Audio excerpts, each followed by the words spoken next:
One really fun thing about the Uplifters podcast is that sometimes I get to have up close and personal conversations with women I've admired from afar for years or even decades. Today's episode is a wonderful example of this. It took place live on stage at our second annual Uplifters Live event in New York City, surrounded by so many incredible uplifters, all there to lift each other up, to have deep, meaningful conversations, and to explore how to get and stay courageous in this weird, wild world that we're living in, friends.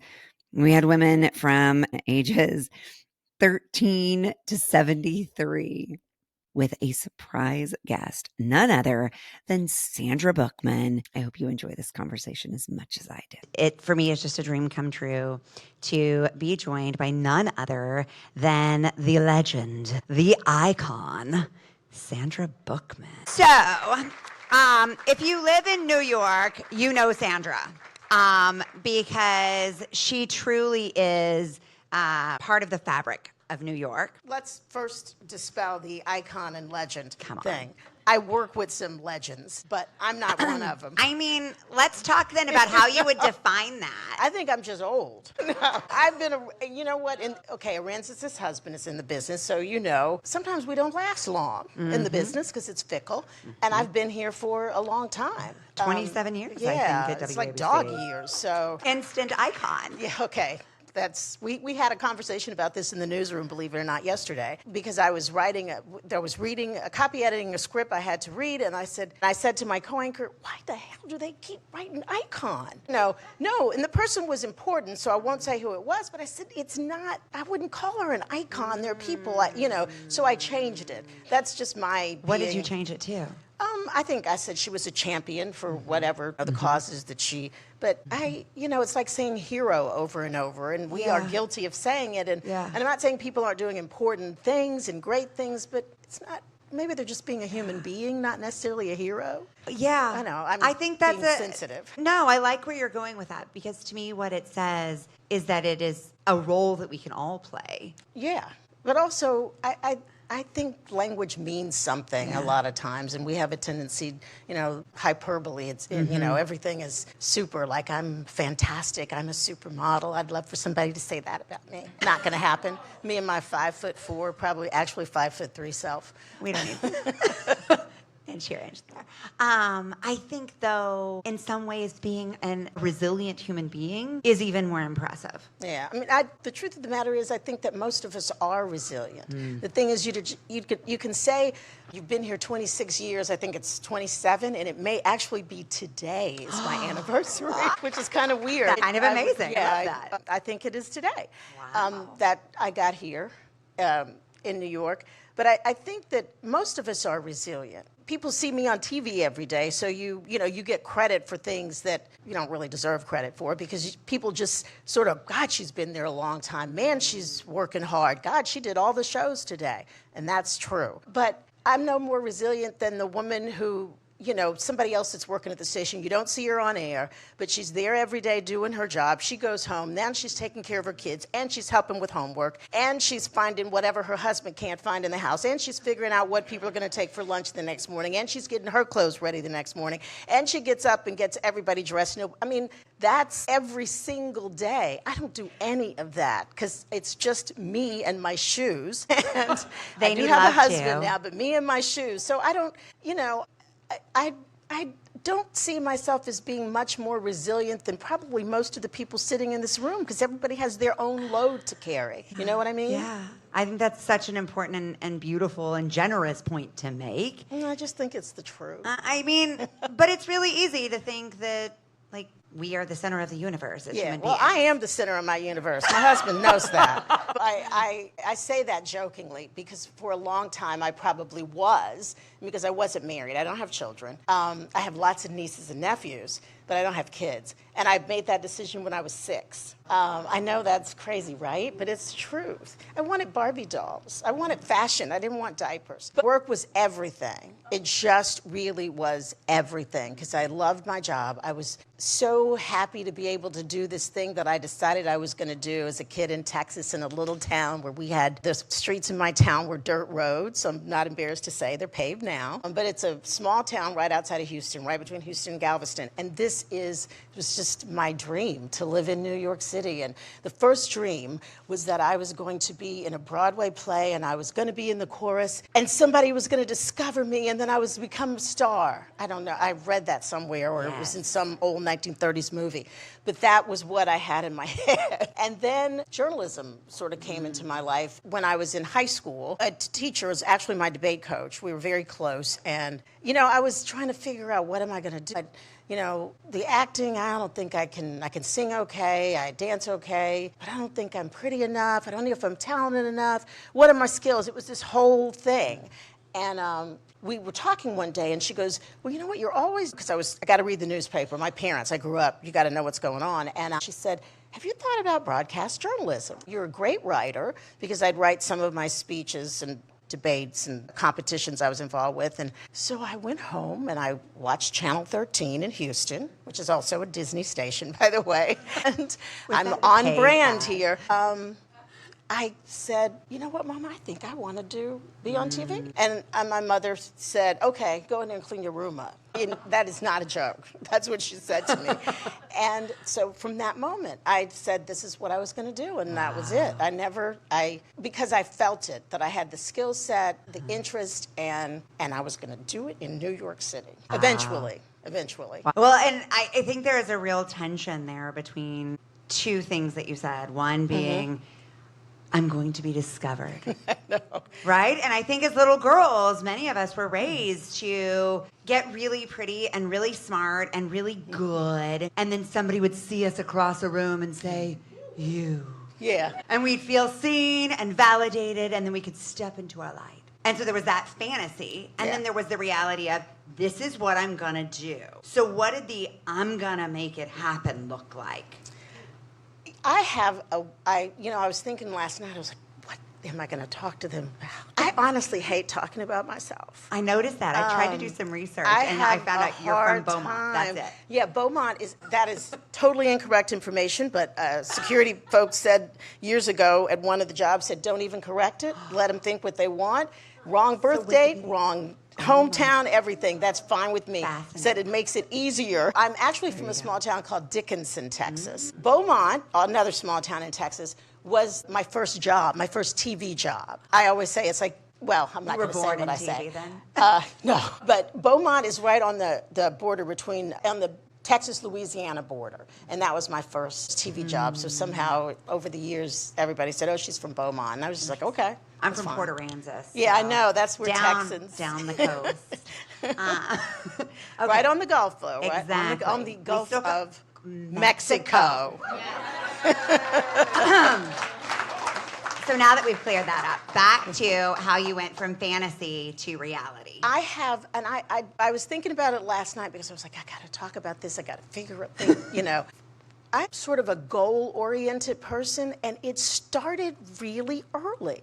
When I was a little girl, and I don't know I really don't know where that comes from. My mother's personality was that if it needed to be done, she was going to do it, and she might complain about it a little bit, but it was going to get done. She was going to move on to the next thing. So I do have that part of her. My dad was he's just, he's been perpetual motion since I was a kid, always working.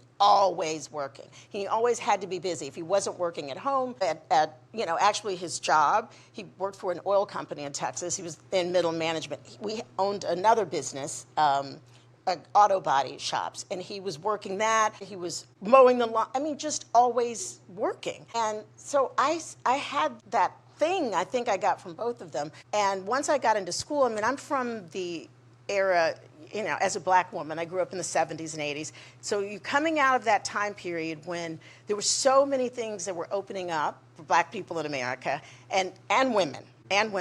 and opportunities. And it was just drilled into me and my sisters. You can do what you want. You can be anything you want. You need to get your education. You're gonna, it was just, so I was one of those people that, I took it all to heart, because you got it from the people in the church. We were a big Baptist family. And, and the family friends. And early on, we discovered that I obviously can talk, but I was a really good student. And so I got it in my head that I'm going to be somebody. It sounds silly saying it now, but when you're a little kid, it was the inspiration that I needed. And so I set goals for myself in school. It just sounds so crazy, but it's the truth. 3rd grade, I knew there was an award in the 5th grade for the best student in my school, and I was going to win it. I didn't tell anybody that, but I had it in my head. And I did. And it's just so weird, because I remember I was telling this story, my dad, seeing my parents come to the school, it was the middle of the afternoon, and we were having this big assembly, and I saw my mom and dad there. It was weird. And you only saw your parents if you had done something. And my parents showed up at school if I didn't behave right. Mostly it wasn't me, it was my sisters. But I saw them. And so I know it sounds so crazy, but I did. And that was like a first goal. And then it went from there to junior high school, whether it was running for class president, being a cheerleader. I'm just a goal-oriented person. And it used to bother me if I didn't, get what I want. And I didn't get mad at other people. I always thank God I had that. I didn't, I wasn't envious I can envy some people, but I wasn't jealous. I wasn't mean-spirited. It just means I had to work harder. If I didn't get it, it was because I didn't do something. That's just the way my mind worked. And I pretty much feel like all the goals, not all of them, but most of the goals that were truly important in school, I set for myself. And it just kept to college. Once I decided I was doing this, I'm doing this. And then sometimes, you had to shift gears. Maybe this wasn't the thing for me, or I didn't get it. And I was able to talk myself down off the ledge of whatever that disappointment was to move on to the next thing. And a lot of it was my mother. My mom was no joke. I lost my mother 2 years ago. And honestly, the hardest thing I've ever gone through. And my mother and I fought like cats and dogs when I was growing up, until I was about 25. And I mean cats and dogs. It's just crazy. And then I got to the point where I just couldn't live, without her. So that's been really hard to get past as an old woman. But it was my mom. She just was encouraging, and you got down about something and she would say, snap out of it. You got more important things to, she just had a way of pushing you to focus on the next thing, focus on yourself, not what you think you messed up or what you lost. And it just sort of kept my head on straight, if that makes sense. Yeah.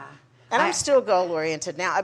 I've run out of goals. Well, I have a goal, $1 billion in a retirement. Everybody in here has that goal, right? I believe you will get there. Not the billion. It may not look exactly what you what you expect, right? And there are 2 things I'm really taking from your story. One is a complete absence of a victim mindset. No, I've been I'd like to call myself a victim sometimes, but then I just keep it moving, because what am I complaining about? And I really mean that. Yeah. I can whine with the best of them, but I do sort of have that ability to snap out of it and get on with it. Mm-hmm. I'm a little British, I think. A little British. There's probably some British in here. I think I'm a little Irish. I like to tell a long story about it. But I think that lack of a victim mindset so often comes with a sense of self-empowerment and self-reliance and an ability to manage what's in front of us, which is the other piece of what I'm taking from you, is that, things aren't going to go the way we expect. No, they don't. And as an adult, that is... Because I think I have sort of a force of nature. I can make it right. It's probably why I had so many bad relationships as a young woman, because I could be in a room with 20 men. 19 of them are terrific. That 20th, the fool, that is the one I would pick. Every time. I would pick him, and I'm going to fix him. I don't know. Now, he had to be cute, though. But it's just... That part wasn't bad. No, that part wasn't bad. And inevitably, it was a disaster. But I just had this thing, I can fix it. I stopped that, though. I'm glad. I deserve that happy maturity. ending. Like, look, a good person is also interesting. Yeah, and fortunately, I was able to recognize it when it, And I'm sure he's very handsome, too. to me. And I think the other thing then that I'll pull out of this is this idea that things don't look like what we expect, but they may meet the need that we were looking to meet. Yeah. Right? So you may not there's get lots a $1 billion retirement. No. I hope you do. It's just not going to But happen. what is a $1 billion retirement? Like, what would that give you? The funny thing is that, because I'd throw the $1 billion out there. Obviously, I'm joking. Whatever. Never know. For me, retirement, when I say that, the reason I even mention the money is because it is one of the things that I am struggling with as I work toward the last few years of really working. This thing I have about to take care of other people, mostly family members. As I said, I lost my mom, and 2 years ago, my dad is still living, thank God, and driving us bananas. But, he's 84. He has multiple myeloma, which is a cancer that's incurable. It's in remission, but it's sort of a day-to-day thing. And I feel responsible for taking care of not only him, and he's financially fine, but I have 3 younger sisters, and I have a younger brother, and they're all adults. I talk about them as if they're teenagers. But in the back of my mind, because I'm the oldest, if you hadn't figured that out, I know there's some firstborns in here. And I know I'm a classic firstborn. But I feel like I want to, even when I'm not working, the income is, steady, that I still need to be able to. And the thing is I know that that's not really my responsibility. So intellectually I know it, but I am sort of working through you got to let some of that go, because if you don't, you're going to be working till you're 85. Mm-hmm. So that is the struggle in myself right now. That's one of the ones. My husband keeps going, you can quit now. You can quit. We can move to Italy. You can quit. And I'm like, not yet. Yeah. I mean, I think for a lot of women, that is part of feeling a sense of safety and control. To feel like we can take care of everything. Yeah. If you give women 50 plates and 10 hats to wear simultaneously, we will stack that shit up. I know. And juggle it all. And juggle it, and only be upset when we drop one, and then we'll blame ourselves and be exactly. like, what's wrong with you? Exactly. Yep. With this strong sense of responsibility, how do you manage kindness toward yourself? I'm not always very kind to myself. Thank you for being honest about that. No, I'm probably like a lot of high-strung women. You're going, doing everything, and then, like you said, you drop the plate and it's your fault when you're like, are you kidding me? Mm-hmm. You shouldn't have been juggling 15 plates to begin with. Why does nobody in your family know how to juggle a plate? Yeah. Because you were juggling them all. Yeah. Yes, that's honestly, that is a big thing. That's a problem. You know what? I just keep calm and carry on. As I've gotten older, I just acknowledge that I can't do some things anymore. I mean, again, it's in the back of my mind because I'm trying to beat myself up. But thank God, as my mom would say, I learned some sense. I should say it like that, and realize you can't do all this. And if you can't do it, there's no reason you can't ask somebody for help, and no reason you can't say no, which I've learned in the last 5 years, I would say, to say no to things, because I would say yes to everything coming my way. Work things, I still say yes to too many work things, but things associated with work, speaking engagements, because honestly, I feel so lucky to do what I do, to work in this city. I just feel really blessed, because a lot of people don't get a chance to do the thing that they dreamed of doing, to live in the place they wanted to live, to see all the things that I've seen, to experience the things I've experienced, to meet the people I've met, to work with some of the smartest people on the planet, to actually, when shit, excuse the expression, hit the fan,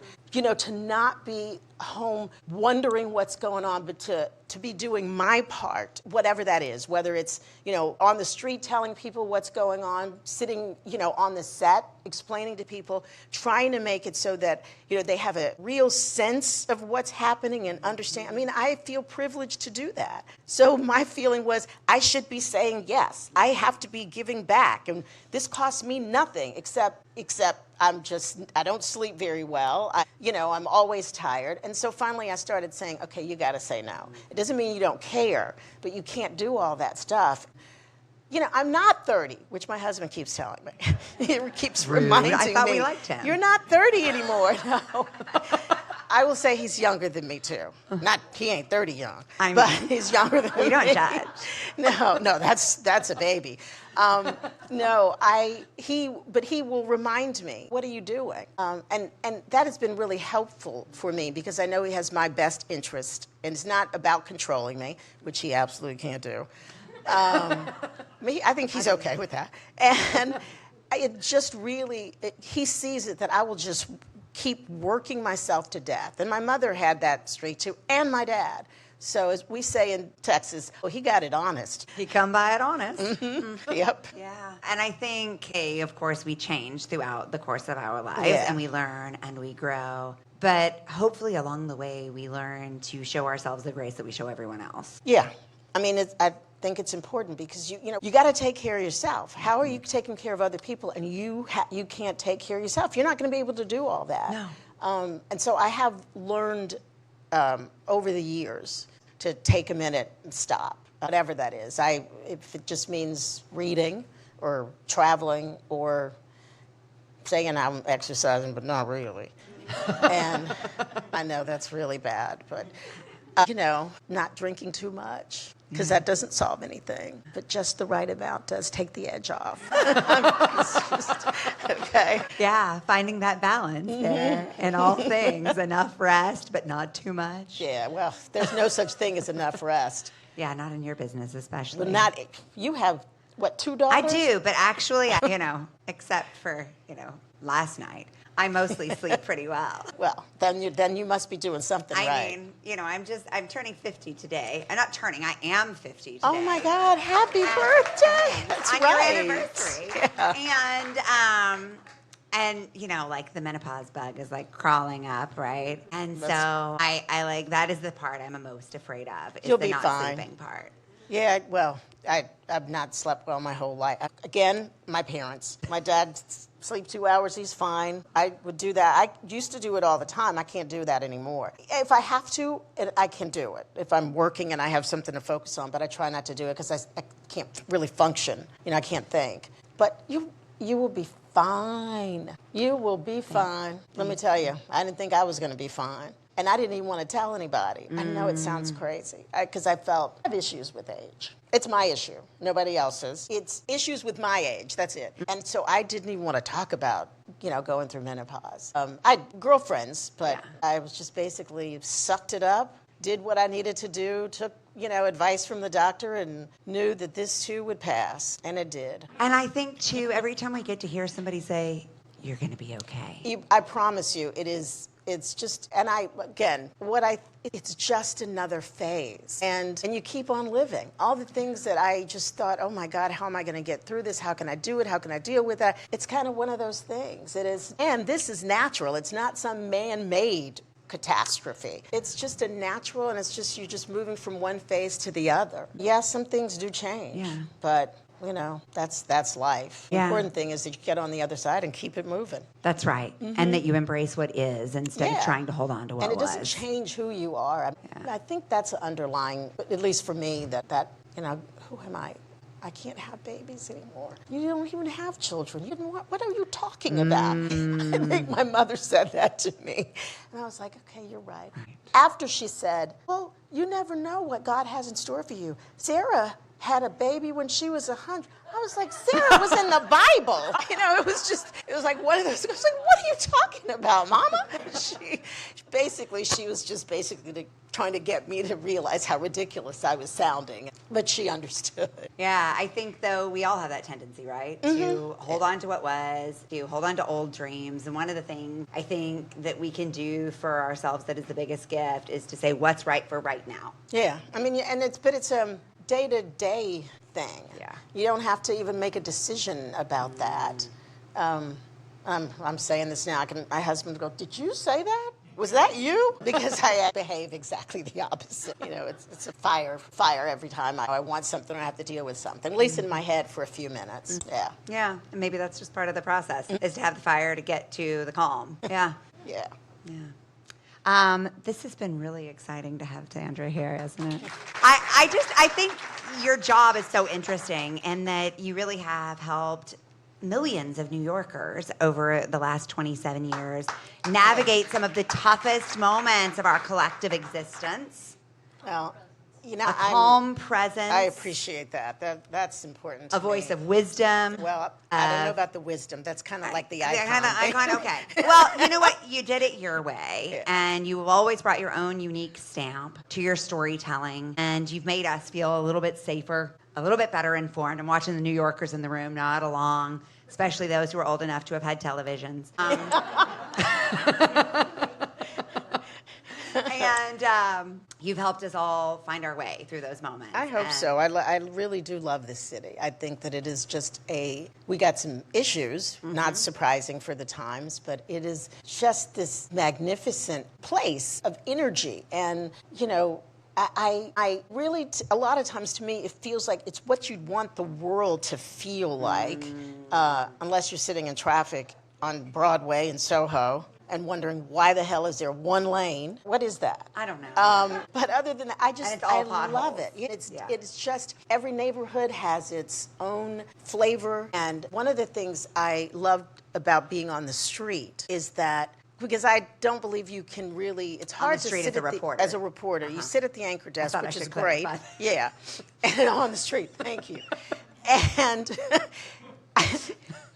it's how you get to know the city. You know, you report on Throgs Neck or Ridge or Brownsville or East New York, and if you don't go there, how do you know? I'm not saying I'm an expert on them, but it's important for me to go there to see who people are, how they live, how the housing is different. Find the best sandwich shop. It sounds weird, but I also think that if you're going to work in the city like this and do what we do, people need to see you in their neighborhood, because then they have a feeling that you at least have a half an idea of what you're talking about. You know, I mean, Yes. that is just really important to me personally. Believe me, I would love to sit on the anchor desk every day with my lipstick on and my hair combed and somebody else doing it. And now I think I've gotten old enough.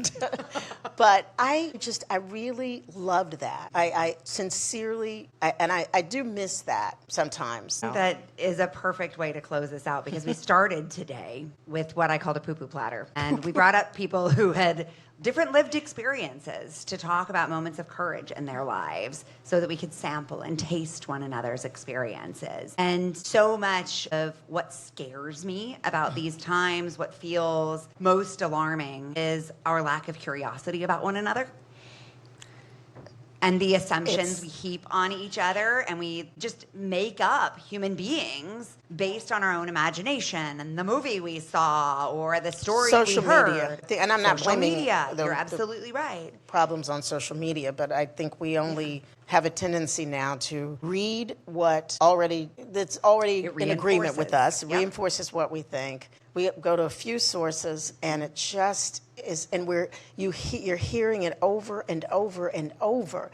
You know, if you're lucky, the source is positive and factual. The problem is most of it's not, and people seem to have a hard time differentiating between, even when it's fantastical. What is this? People blood-sucking something, movie stars in Hollywood. I'm like, but people really believe that. I don't know how that. I still can't understand how some of the things people really start to believe. If you're in an echo chamber, though, and you're hearing that reinforced, you start to believe it. But Haitians eating dogs. I mean, no. But first of all, anybody can say anything. Yes. The thing is, you believed it? That's just bizarre. I use that because it became the basis for a lot of other just craziness. And that scares me.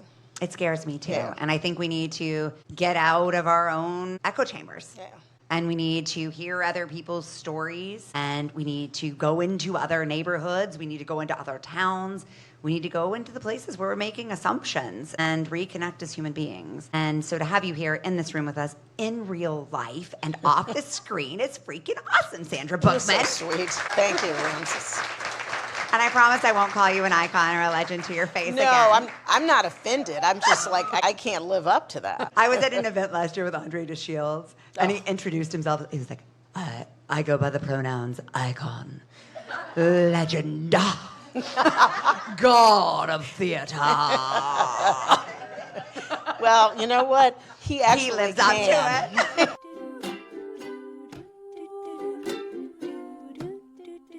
Thanks for watching the Uplifters podcast. If this inspired you, hit subscribe and tap the bell to stay uplifted. Give this video a thumbs up and share it with someone who needs a little lift today. Big love. Painted water sunshine with rosemary and thyme. Dwell in the perplexing, though you find it vexing.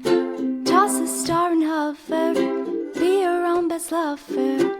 Relish in a new prime, plant a tree in springtime. Dance with Adelheim.